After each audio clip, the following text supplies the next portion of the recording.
আসসালামু আলাইকুম সুপ্রিয় দর্শক, আপনারা জানেন আওয়ামী লীগকে নিষিদ্ধ করা হয়েছে, তাও এক্সিকিউটিভ আদেশের মাধ্যমে। আওয়ামী লীগ এ মুহূর্তে নির্বাচনে অংশগ্রহণ করতে পারবেন না, সেটি নির্বাচন কমিশন, অন্তর্বর্তী সরকারের পক্ষ থেকে শুরু করে সবাই ক্লিয়ার করেছেন। যেমন গত কয়েকদিন আগে শফিকুল আলম বলেছেন আওয়ামী লীগ নির্বাচনে অংশগ্রহণ করতে পারবেন না। এদিকে জাতীয় পার্টি বারবার যে দাবিটি করেছে সেটি হচ্ছে, যদি সত্যিকারের গণতন্ত্র ফিরিয়ে আনতে চান তাহলে আওয়ামী লীগকে নির্বাচনে অংশগ্রহণ করতে দিতেই হবে। অর্থাৎ আওয়ামী লীগ ছাড়া একটি ফ্রি ফেয়ার কিংবা গ্রহণযোগ্য নির্বাচন হবে না। এবার সাংবাদিকদের এক প্রশ্নের জবাবে জাতীয় পার্টির চেয়ারম্যান জি এম কাদের বলেন, অন্তর্বর্তী সরকার আওয়ামী লীগ ফোবিয়ায় ভুগছেন। এ ধরনের বক্তব্য দিলেন কেন?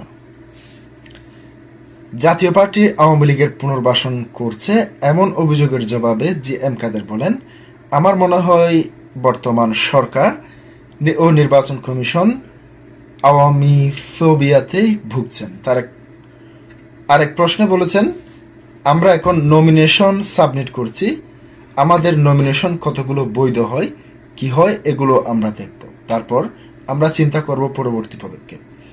জোটে যেতে পারি না ও যেতে পারে, জোটে যাওয়ার সম্ভাবনা এখন পর্যন্ত কম, কোনো আন্ডারস্ট্যান্ডিং হতে পারে কারোর সঙ্গে। তিনি 3 দিনের সফরে আজ সন্ধ্যায় 7টার দিকে রংপুর আসেন জাপা চেয়ারম্যান। নীলফামারী সৈয়দপুর বিমানবন্দরে তাকে স্বাগত জানান দলটির কো চেয়ারম্যান ও রংপুর সিটি কর্পোরেশনের সাবেক মেয়র মুস্তাফিজুর রহমান, জাপার কেন্দ্রীয় যুগ্ম মহাসচিব ও রংপুর জেলা সদস্য সচিব আব্দুর রাজ্জাক, কেন্দ্রীয় সাংগঠনিক সম্পাদক ও রংপুর মহানগরের জ্যেষ্ঠ সভাপতি মোহাম্মদ লোকমান হোসেন প্রমুখ এ সময় উপস্থিত ছিলেন। প্রিয় দর্শক, জাতীয় পার্টির যে বক্তব্যটি সেটি হচ্ছে, আগামী জাতীয় সংসদ নির্বাচনে যদি সম্পূর্ণ ফ্রি ফেয়ার ইলেকশন করতে চান, অর্থাৎ কিংবা যদি একটি সুষ্ঠু নির্বাচন করতে চান, তাহলে আওয়ামী লীগ ব্যতীত নির্বাচন কখনো সুষ্ঠু কিংবা আন্তর্জাতিক মহলে গ্রহণযোগ্য হবে না। ইতিমধ্যে আপনারা জানেন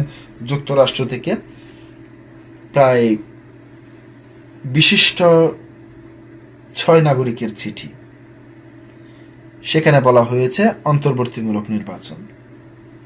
এদিকে জাতীয় সংসদ থেকে